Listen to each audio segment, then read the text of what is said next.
Red Fox and His Canoe.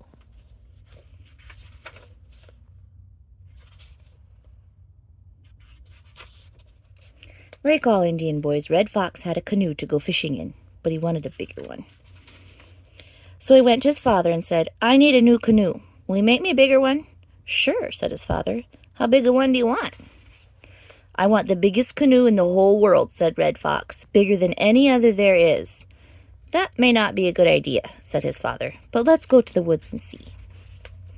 So they went to the woods, where his father looked at trees for a canoe. Each time his father saw a tree, Red Fox saw a bigger one. Finally, his father cut down a tree and made a fire in it. "This is too big for you." "Never mind, you'll grow," he said.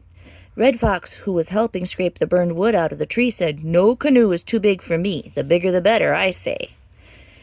When all the burned wood was scraped out, his father said, "All right, here's your canoe. Can you lift it?" "Sure," said Red Fox, "easily." So they put it in the water, and Red Fox paddled off. "Oh, boy," he said, "now watch me catch 1,000,000 fish." He fished for a long time and was nearing the 500,000 mark when he heard some strange noises.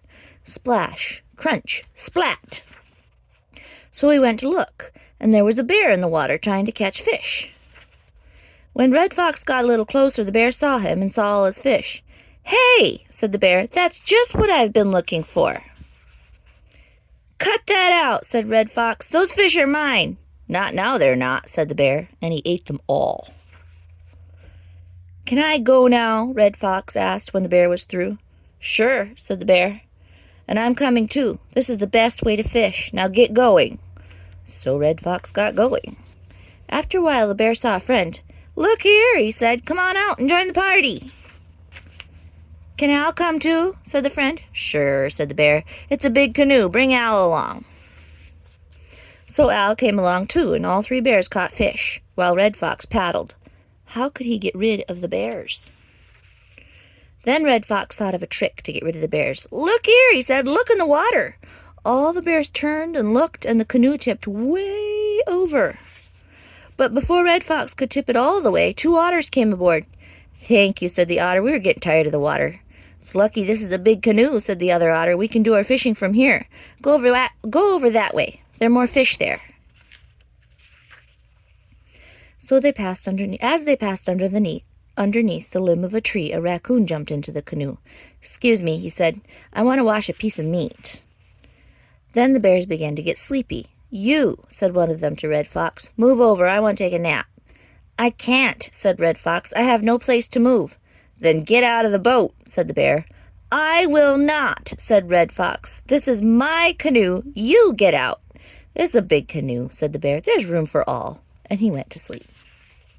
Red Fox was pushed out of the canoe onto the front part. "At least you might leave," he said to the otters. "This is my canoe, you know." "We're too sleepy to," said the otters, and they climbed up on the bears and went to sleep. "How about you?" Red Fox said to the raccoon. "Will you let me get back in my canoe?" Before the raccoon could answer, a moose came by. "This looks like fun," he said. "May I come in too?" "Come in?" said Red Fox. "Are you crazy?" But the moose put one foot in the canoe, and there was a loud crack, and no more canoe. "Did I do something wrong?" asked the moose. "Oh, no," said one of the bears. "You just broke our canoe, that's all." "Sorry," said the moose. "It looked like a public canoe to me," and he went away. All that was left were the front and back ends of the canoe. So Red Fox put them together and tied them tightly with vines and branches and birch bark. The new canoe was, if anything, a little smaller than his first one, but it floated. And it got him home, and everybody cheered. Except his father, who didn't believe a word of it.